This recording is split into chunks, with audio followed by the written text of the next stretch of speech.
Little criticism. We are just with a lot of battery.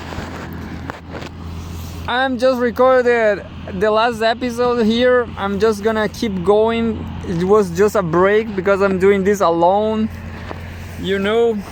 and that's why 47 minutes. AK-47. What about that? What about 47 minutes? Huh? Do you remember something? 47. Just gonna keep reading. Well, the last article, it was very interesting because it was India, the second biggest foreign threat to Canada report. I guess Canada is not is a very, how to say, hawkish. It's a very hawkish country against the BRICS. Canada is not part of the BRICS.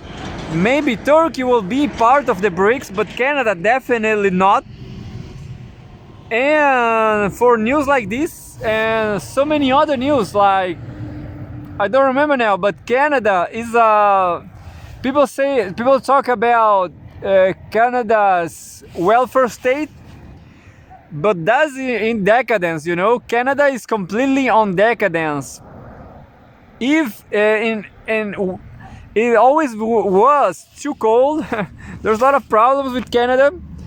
And well, Canada is ultra imperialist, it's part of G7. I was considering to move to Canada, but I actually don't have any option there, as there's no scholarship there. You have to pay expensive fees to study there.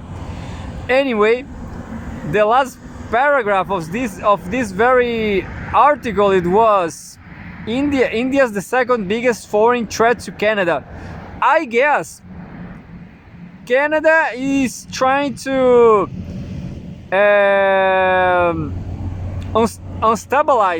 destabilize India, maybe.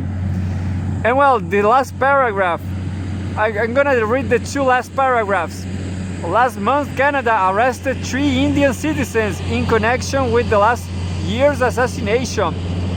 The suspects, Karan Brar, Kamalpreet Singh, and Karanpreet Singh, had been living as non-permanent residents in Alberta, Canada for 3 to 5 years, according to Canadian police. Earlier this year, Ottawa also investigated whether India had interfered in Canada's 2021 election, which Trudeau won. However, a panel constituted to investigate charges of election meddling concluded there was no evidence of New Delhi interfering in the national vote, according to media reports. And that's it. So in my opinion, Canada is definitely making war against BRICS, but the BRICS, the global south, the global majority, we are so many people, they just don't have the number, to fight against us. They want to keep exploiting us. They want to keep taking our natural resources. Like Chile Chile is absolutely neoliberal. This country will keep giving whatever they want. They will keep giving copper, lithium, everything. This country is ultra sad, Anyway, Daniel Jadue is just arrested. I have to say that Daniel Jadue is arrested. He's in prison now. And it's a shame, because he will be like a Lula, I guess, but he was the single option, the very single option. He is the only option here in Chile people have to develop some welfare state, and he's gone. He's in prison, and Chilean society, they will they will condemn Jadwe just because he's in prison. I know them. These people right here in Chile, they are rats, you know? They are stupid rats. That's what they are. Everybody knows that. If you ask for a Chilean, what the hell are they? They will tell you, we are rats. If you read the tale from Roberto Bolaño, the best writer in Chile history, in Chilean history, the rat detective. You will understand what's going on in Chile. The rat detective. That's the tale. Is a 1 hour tale about Chile. Anyway, and now we have some news from Germany. June 6th, 2024, Home World News. Germany must be ready for war, Defense Minister. This will require a new form of military service, Boris Pistorius told lawmakers. Germany must be ready for war, Defense Minister. War against Russia, I guess. Boris Pistorius takes. This is the guy, Boris Pistorius. Who knows? I don't know who is this guy. It's like a Greek name. Boris Pistorius takes questions during a plenary session at the lower house of parliament in Berlin, Germany, June 5th, 2024. Germany must prepare to wage war before the end of the decade. Defense Minister Boris Pistorius has declared, however, the German military lacks basic equipment, and a parliamentary report suggests it won't be war ready for half a century. We must be ready for a war by 2029, Pistorius proclaimed on Wednesday during a session of parliament. We must provide deterrence to prevent things coming to the worst, he added. In comments carried by Der Spiegel, there are currently around 181,000 active duty members of the Bundeswehr or German Armed Forces. Bundeswehr. Pistorius told lawmakers that this number must increase, ideally through a new form of military service that cannot be completely free and of obligations. However, Germany abolished mandatory military service in 2011, and reviving the draft has proven difficult for Pistorius. After waging military reform packages presented by his ministry in April, Pistorius announced a plan last month to incentivize more teenagers to join the Bundeswehr.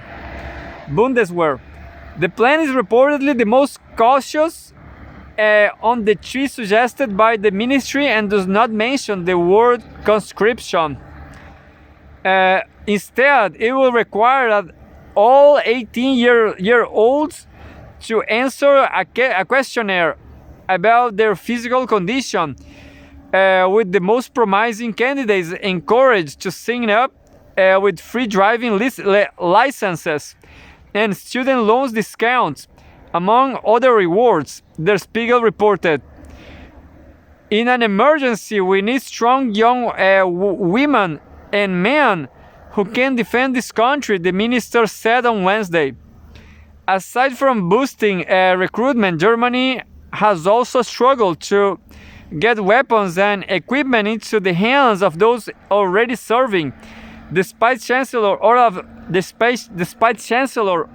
Scholz 2022 pledged to spend 100 billion euros, $107.35 billion, equipping and modernizing the Bundeswehr. No significant improvements have been made in the 2 years since an annual report by the Parliamentary Commissioner for the Bundeswehr, Eva Heugel, revealed in March.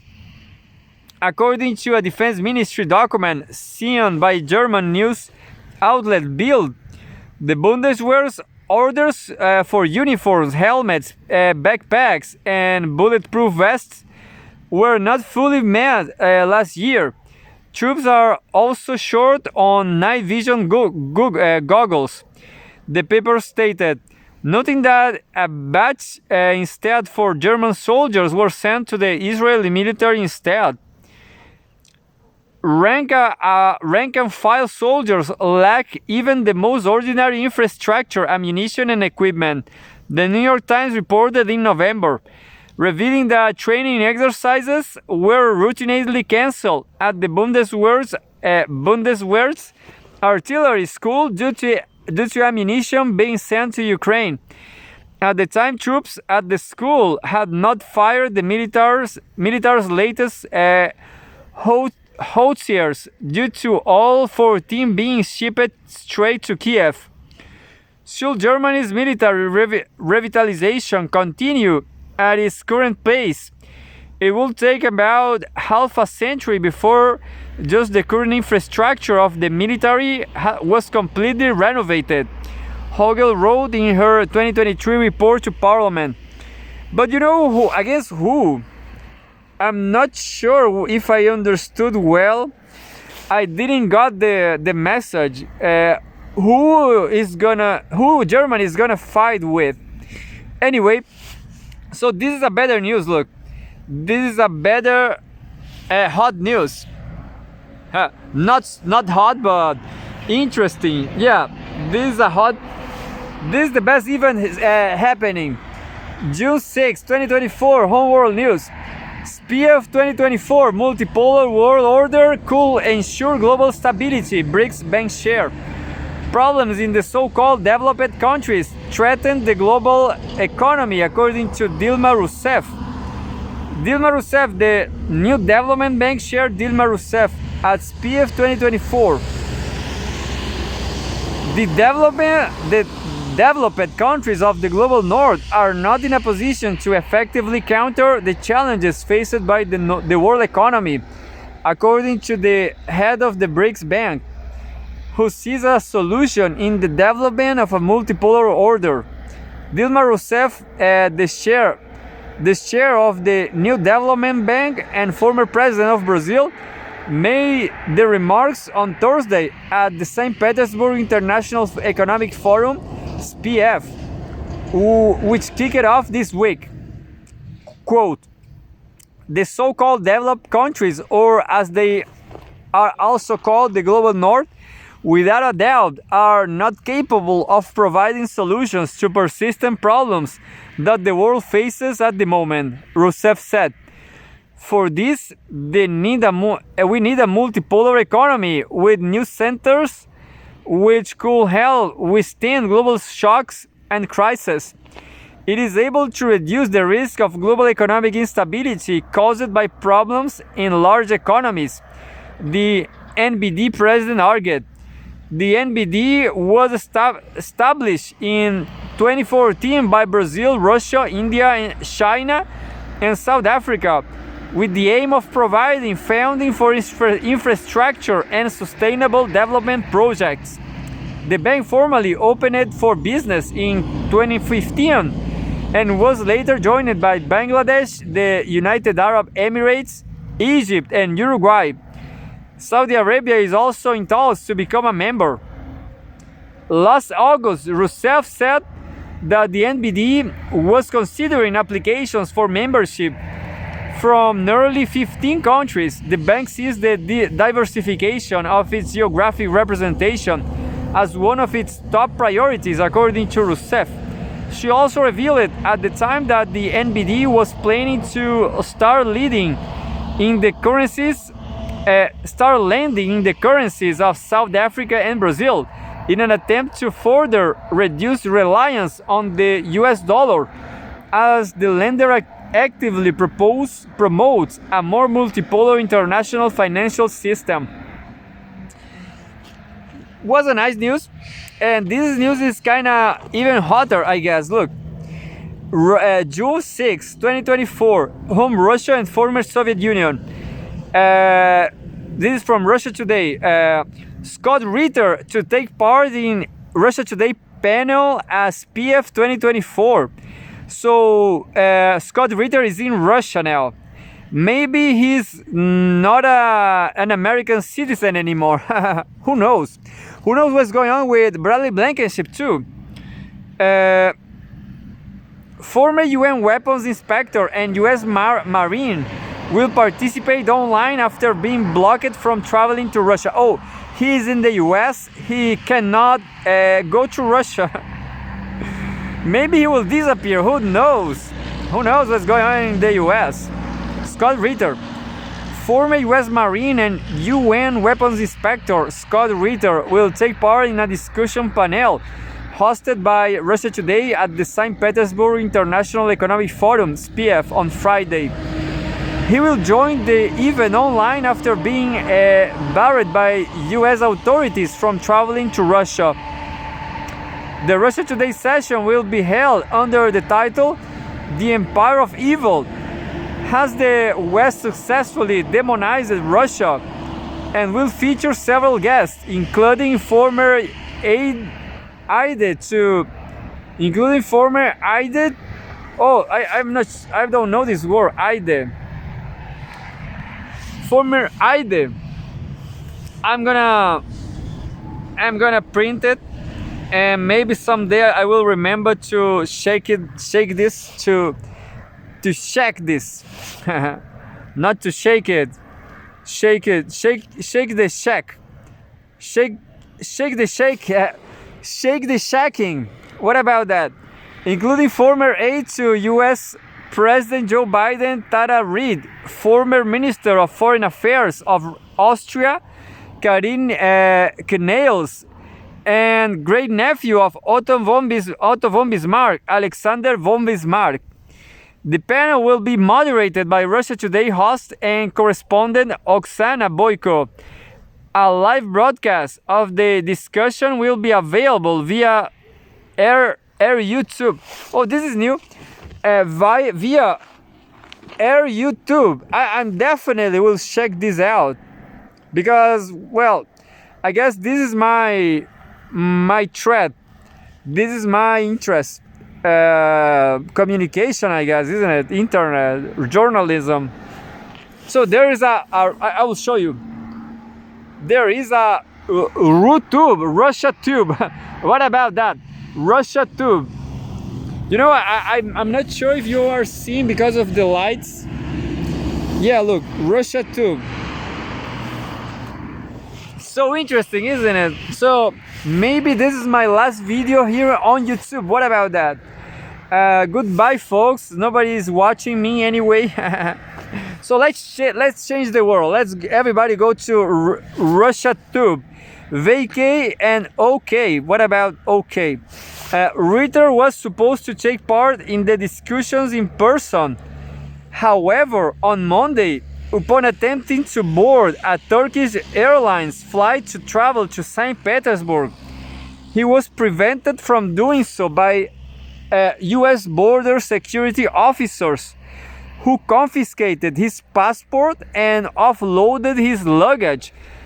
What the hell, United States? What the hell? What the hell is going on, you know? It's just a citizen going, taking a flight. That's not allowed anymore in the United States.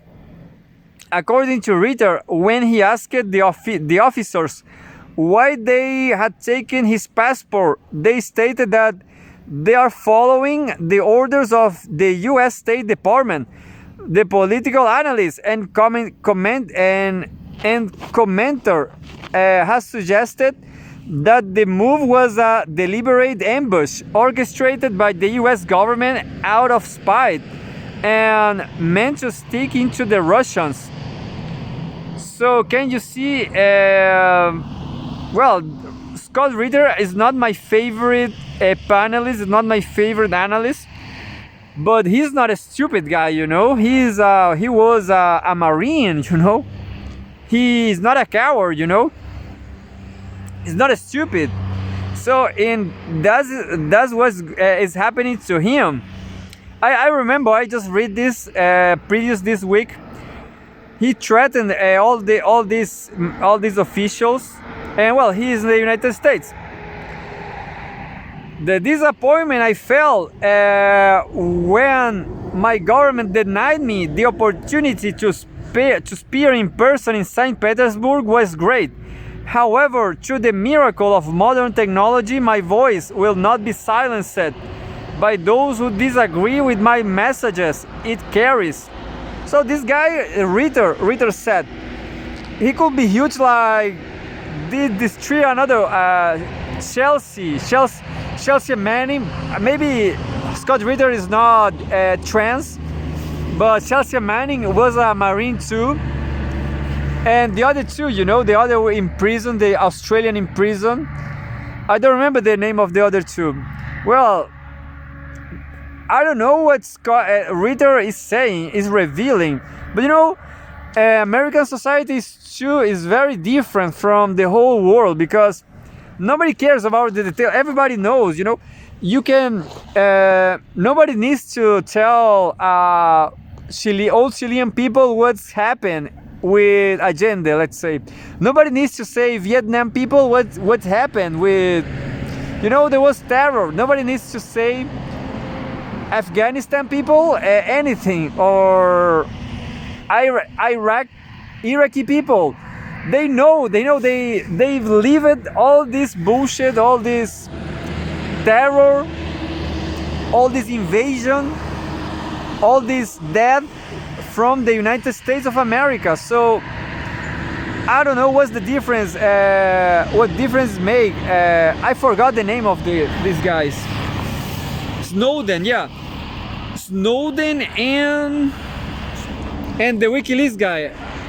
Now I don't remember, but all those details, I don't know what difference make from Ritter message.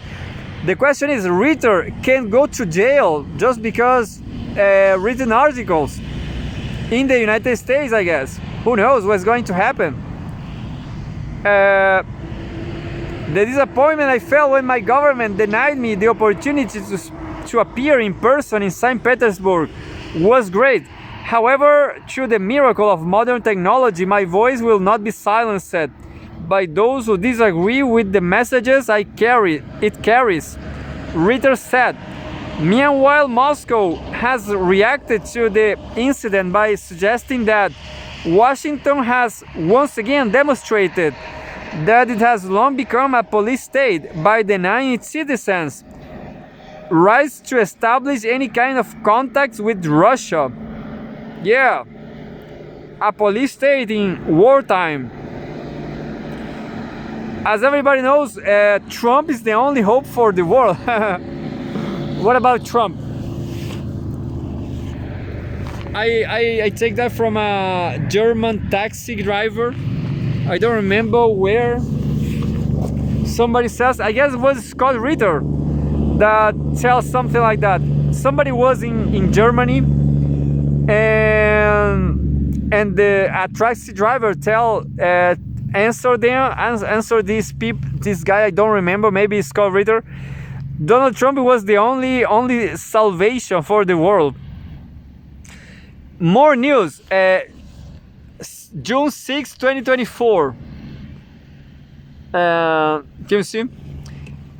Home Russia and former Soviet Union. Enemies of our enemies are our friends. Medvedev. This is the Punch article from the whole file I have. Washington's arming of Ukraine is about to backfire. The former Russian president has warned. File photo, deputy chair of the Russian Security Council, Dmitry Medvedev. Sputnik. The photographer is a beautiful Russian woman, Ekaterina Chukhina. Chuchuka. I'm sorry. Moscow is prepared to arm the enemies of the US in response to Washington and its allies sending weapons to Ukraine, former Russian President Dmitry Medvedev said on Thursday. President Vladimir Putin floated the possibility of such an asymmetric response at Wednesday meeting with Foreign News. foreign news agencies, but pointed out the suggestion that was only under consideration. This is a rather significant change of our foreign policy, Medvedev said in a post on his English language X, formerly Twitter account. Until now, he said, the Yankees and their drooling dogs felt entitled to send all sorts of weapons to Ukraine to destroy Russia by any means possible, while threatening anyone who would provide Moscow with weapons or other materials for its defense. Now, may the United States and its allies experience firsthand the direct use of Russian weapons by third parties, Medvedev added. These persons or regions have been intentionally left unnamed, but it can be all those who consider the Yankeeland and call their enemy, regardless of their political outlook and international recognition.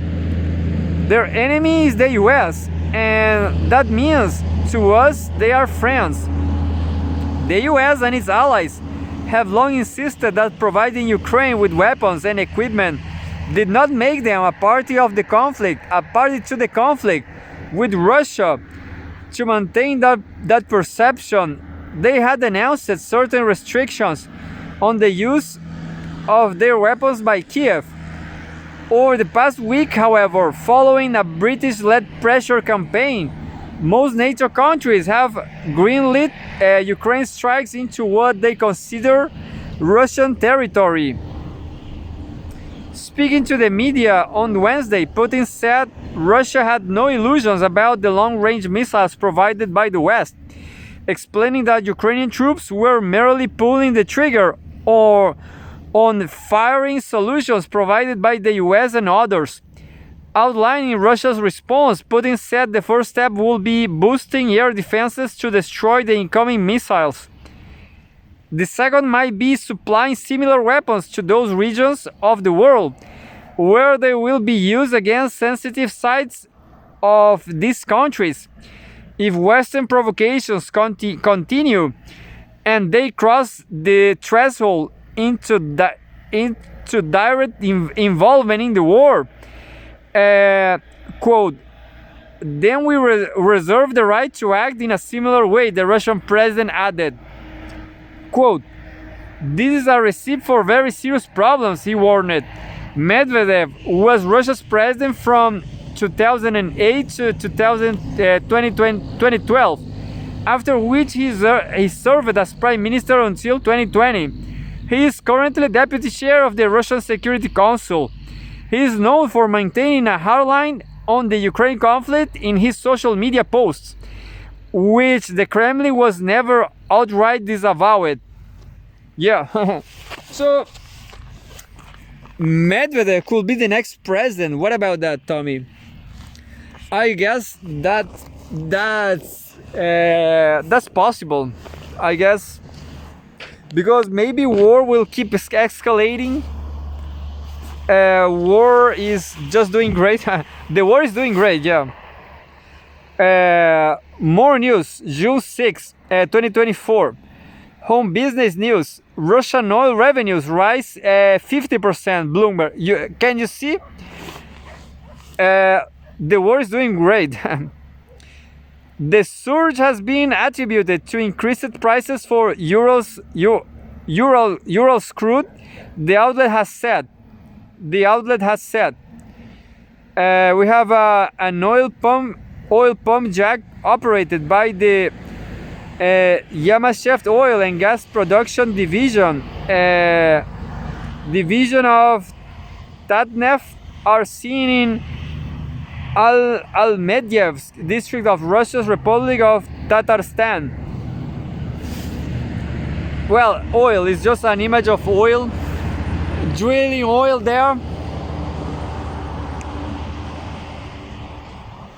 Russia's oil revenues surged by almost 50% last month compared to a year ago, as crude prices soared soared, and the country continued to adapt to Western sanctions, Bloomberg reported on Thursday. Moscow's income from crude sales rose despite the international pressure and forecasts of a deficit. Oil relaxed taxes climbed to 632.1 billion rubles, $7.1 billion in May, according to Bloomberg calculations based on Russian Finance Ministry data. Maybe I'm not recording my head. Maybe it's too low. Yeah, maybe the camera was too low, but now it's fine. You know, I'm scared about Mursi's necklace. In this hill, the neighbors of some neighbors are thieves and rat thieves, and they will stole Mursi's necklace, I guess. How rat you can be to steal a dog necklace, you know? There's something they do. They stole it to Milu's. It was not just the harness of Milu. It was a whole cloth, you know. Just stole it. We are here in Chile, in Playa Ancha, and these fucking people here, the Chileans, they stole dogs' accessories, you know? What rats. Chileans are rats, you know? I hope Chileans were in the middle of Ukraine right now. All the Chileans. Yeah, that's true. Anyway, total oil and gas profits grew by 39% to 793.7 billion rubles, which is $8.7 billion, following progressively increasing prices on Russia's flagship Urals crude. The country's key export blend data show it. The ministry calculated May taxes based on the Urals price of 74.98 a barrel, up from 58.63 a year ago. Urals discount to the global Brent benchmark has declined despite the $60 per barrel price cap on Russian oil introduced by the G7 and EU. The mechanism along the EU embargo on Russian seaborne oil was put in place to reduce Moscow's exports revenues. The sanctions were imposed in December 2022 and in February 2023 were followed by similar restrictions on exports of Russian petroleum products. In response, Russia has rerouted most of its energy exports to Asia, particularly to India and China, where the country's oil has been sold well above the West price cap. In May, the Finance Ministry issued a preliminary report on oil and gas revenues onto the federal budget, which showed that proceeds from energy exports between January and April soared to 11.68 billion rubles, 11.68 billion rubles, which is $131.2 billion. So ruble is pretty devaluated in comparison with dollar, but that is not the real matter. Russia is doing better, you know. 50.1 rise compared to the same period in 2023. However, even with an increase in energy profits, the Finance Ministry has proposed to lower the expectations for oil and gas earnings this year to 10.99 trillion rubles, which is $123.4 billion. Trillion rubles, yeah. From an early estimate of 11.5 trillion rubles, which is 129.2 billion dollars. There's a lot of money. We are talking about a lot of money on oil. So oil is very, very. That will pay my scholarship definitely. Call me, call me. I will fight for you, Putin. I will fight. I will defend you, Medvedev. The downward revision comes as Russia expects oil to trade at about $65 per barrel this year, compared to a previous projection of 71.30. Anyway, Russia today is being great. That could be a better headline. Russia today is being great. Well, YouTube is not censoring me. I'm gonna try the Air YouTube. What about that? June 6, 2024, home business news. Because Odyssey maybe is not that great, you know. We have the logo over there.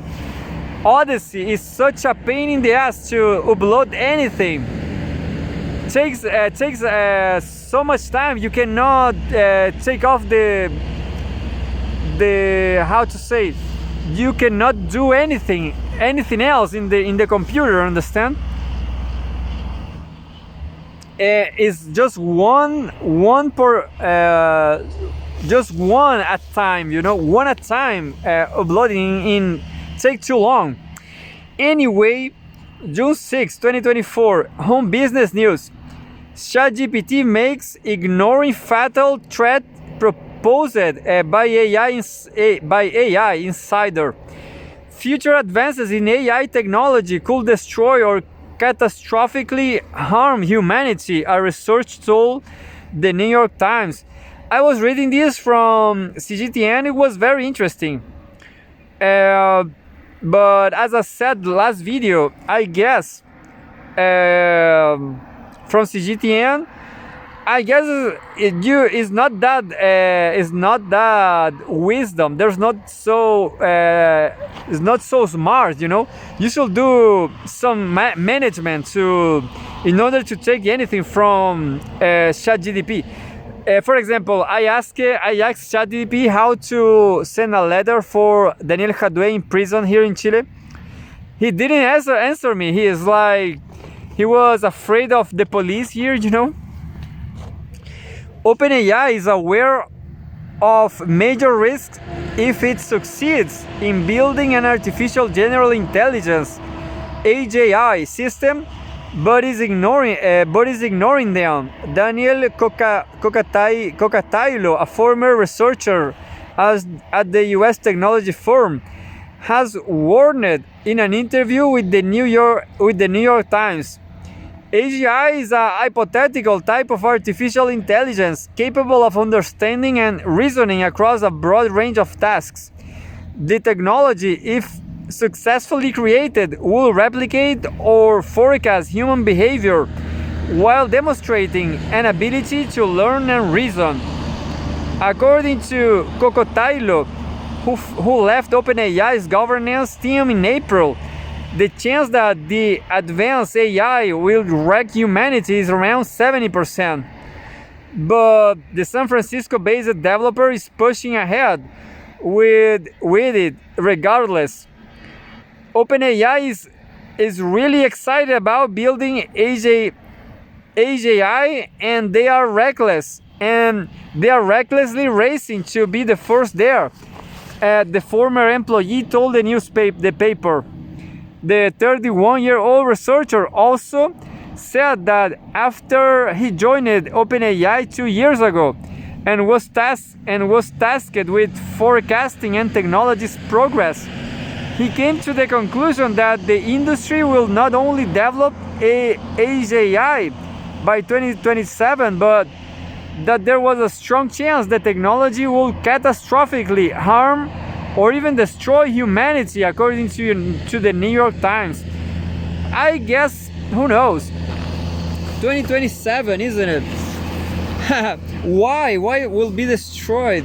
Because there will people behind, you know. I guess people will destroy it using AI, not AI itself, you know. But I don't know. Bad people, bad people with trauma, programmers. The former staffer said he told OpenAI CEO Sam Altman that the corporation should pivot to safety and spend more time and resources on countering the risks posed by AI rather than continuing to make it smarter. Kokotailo claimed Altman agreed with him, but that nothing has changed since then.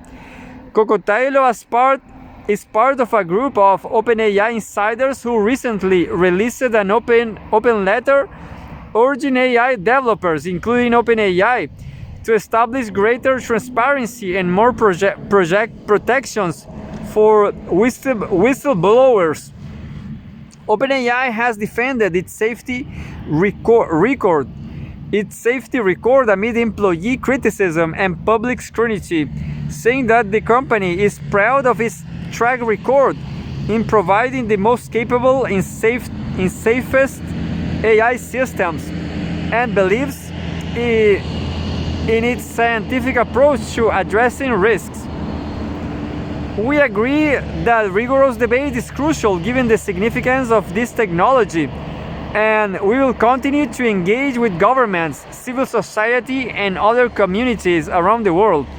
The New York Times cited the tech firm as saying. Well, and we have a last one. I'm going to just read the last one. This is very interesting too. Well, Russia Today was so great. June 5th, 2024, from yesterday, Home World News. Dmitry Trenin, Europe will eventually have to choose between the US and BRICS. The days when an external power dominated Eurasia are coming to an end. Countries in the far west of the continent will soon need to wake up. And we are just in the 34 of 155 pages from the file. Tomorrow I will try to read something by Dmitry Trenin, as research professor at the Higher School of Economics and led a research fellow at the Institute of World Economy and International Relations. He is also a member of the Russian International Affairs Council, RIAC,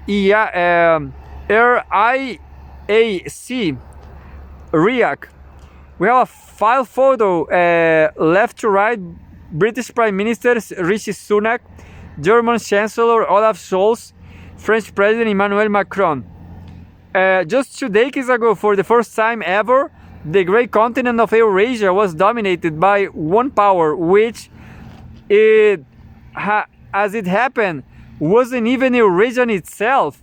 Indeed, in the continent's west, NATO, led by the US, was going through a big bang expansion, admitting 7 new members between the Baltic, the Black Sea, and the Adriatic. UN aspired and supported color revolutions, first in Georgia and then in Ukraine, were pointing to the next candidates to join the alliance. In the south of Eurasia, the United States, having invaded Iraq, was ruling the region supreme from Baghdad. Having routed the Afghan Taliban, US forces were also stretched in Kabul, supported as they were by military bases in the neighboring Central Asian nations, Uzbekistan and Kyrgyzstan. Of Eurasia's own premier powers, China was happily integrating into the global economy, where the Washington Consensus was still law. India was shedding the last vestiges of Fabian socialism and ready to embrace globalization, which logically prioritized relations with America, and Russia, recovering from the economic, social, and technological collapse, was resulted from the downfall of the Soviet Union. was still hoping to build strategic partnerships with the US and NATO. American power was at its peak. Washington literally had the world in its hands. Alas, the US, the only power in the world history to achieve the position of a global hegemon while unchallenged by any other major player, has miserably misused its mildly strong hand and its vaunted soft power, rather than setting out to organize a genuine multipolar system based on mutual recognition of each nation's core interests, with itself, at least initially, as a primus inter pares, which will be Franklin Roosevelt method. It proceeded to enhance its exclusive and comprehensive dominance. Washington was pushing Russia ever harder with each step in NATO's creeping enlargement to the east, its wrecked arms control with NATO, and the nuclear deal with Tehran, and it continued to constantly provoke China over Taiwan while launching a trade and technology war against Beijing to hamstring its prime economic competitor. This article is huge, but I love history, you know? It's not that big, but I'm gonna release Tommy again. Tommy! You're free again, Tom. I'm sorry. Tommy is kind of cold, but it's not winter. It's not. The winter is not here yet, Tommy. The cold will be even worse. But that's a nice article. I like with a lot of history. I like history, you know. But I will end it up tomorrow. Maybe I could make a 1 hour. I was thinking about make a 1 hour episodes. Maybe I will do it because it's too much, just too much.